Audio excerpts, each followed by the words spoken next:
Perlawanan atas kekejaman dan keserakan Zionis tidak hanya datang dari warga dan pasukan Palestina saja, namun juga banyak datang dari negara lain pendukung Palestina seperti Iran, Turki, Irak, Korea Utara, bahkan hingga negara besar dengan militer terhebat yaitu Rusia. Baru-baru ini, Irak dikabarkan mengirimkan pasukan yang dikomandoi Ragat Hussein untuk menuju Palestina, memberikan dukungan pada para muslim di sana untuk bertahan dan mempertahankan tanahnya, sehingga hal itu merupakan kabar yang baik. Sementara itu, Iran dan Lebanon yang hingga saat ini terus memberikan dukungan dengan melatih para pasukan Palestina untuk terus siaga dan jago dalam pertempuran, dan tidak lupa pasokan senjata terus diberikan pada para pejuang Islam di Palestina. Bahkan roket-roket sudah menjadi senjata andalan bagi JIP dan juga Hamas. Roket-roket menjadi senjata yang memenangkan Palestina pada peperangan 2021 lalu. Di sisi lain, negara seperti Korea Utara dan Rusia juga masuk ke dalam barisan pendukung Palestina. Bahkan warga Palestina sangat mengagungkan nama Kim Jong-un karena sang pemimpin Korea Utara itu dikenal sebagai sosok yang melindungi saudara muslim Palestina.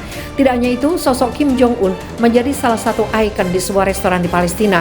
Nama Rusia juga sering warawiri terdengar sebagai negara penentang keras Israel. Bahkan Putin tidak segan-segan menyerang basis militer Zionis jika kekerasan tidak kunjung dihentikan oleh tentara yang dilatih Amerika tersebut. Di sisi lain, Turki dikabarkan kembali menjalin hubungan dengan Israel. Hal itu tentu membuat geram banyak pihak karena sebelumnya Erdogan sangat aktif menyerang Israel, tapi berita Turki bersikeras mengatakan jika hubungan baru Israel dan Turki semata-mata untuk memerdekakan Palestina dari cengkeraman penguasa Zionis. Sementara diketahui sebelumnya delegasi Hamas di Moskow saat ini dipimpin Kepala Biro Hubungan Internasional Musa Abu Marzouk. Ia didampingi oleh dua anggota Biro Politik Hamas, Fatih Hamad dan Hussam Badran. Seperti dikutip dari Al Monitor, kelompok Hamas diklaim minta bantuan Rusia untuk perlawanan mereka terhadap Israel di Palestina.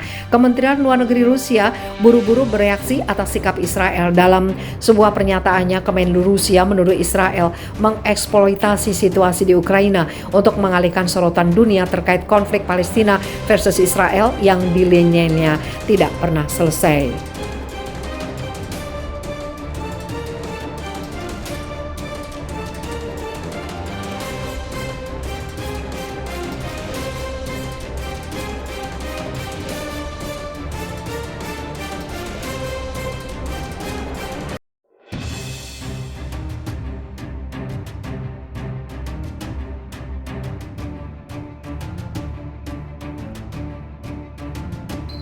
Masya Allah, Kim Jong-un kirim senjata terbaik Korea Utara untuk bantu Palestina.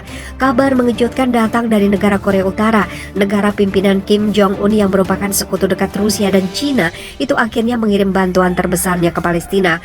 Tidak main-main, nilainya hingga jutaan dolar. Hal ini sangat mengejutkan khususnya bagi Israel. Kini negeri pimpinan Netanyahu itu harus waspada karena Palestina tidak mungkin bisa dianggap remeh lagi setelah mendapat suntikan amunisi hingga dana dari banyak negara, terutama yang terbantu dating dari negara Kim Jong-un ini. Di sisi lain, senjata yang dikabarkan dikirim ke Palestina itu seperti rudal canggih hingga senjata canggih laras panjang untuk para pemuda yang merupakan pasukan perlawanan. Di sisi lain, hubungan Korea Utara dengan Palestina dimulai pada 1966. Kim Il-sung dan Yasser Arafat memiliki hubungan yang sangat dekat dan Korea Utara memberi bantuan kepada Palestina. Korea Utara telah lama menganggap Israel sebagai satelit imperialis, mengakui kedaulatan Palestina atas seluruh wilayah yang dipegang oleh Israel. Dukungan Korea Utara terhadap Palestina dimulai pada 1970-an, meliputi suplai sejumlah kecil senjata dan bantuan militer. Senjata Korea Utara di Timur Tengah meliputi bantuan untuk beberapa faksi sayap kiri dan gerakan revolusioner seperti PLO dan Front Populer untuk pembebasan Palestina dan Front Demokrat untuk pembebasan Palestina. Senjata dan bantuan Korea Utara kepada faksi Palestina berlanjut sampai keterbukaan Tiongkok di bawah kepemimpinan Deng Xiaoping dan reformasi politik di Uni Soviet di bawah kepemimpinan Mikhail Gorbachev pada 1980-an.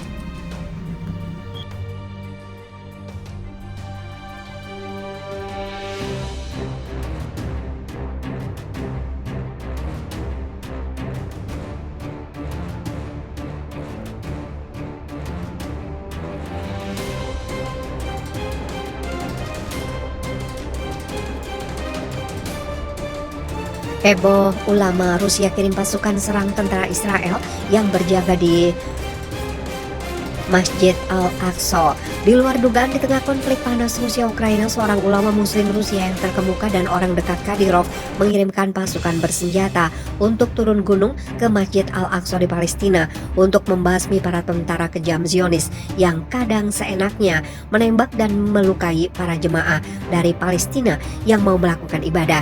Atas apa yang terjadi itu, ulama Rusia bersikeras untuk melakukan pengepungan skala penuh pada tentara yang tengah berjaga di sana.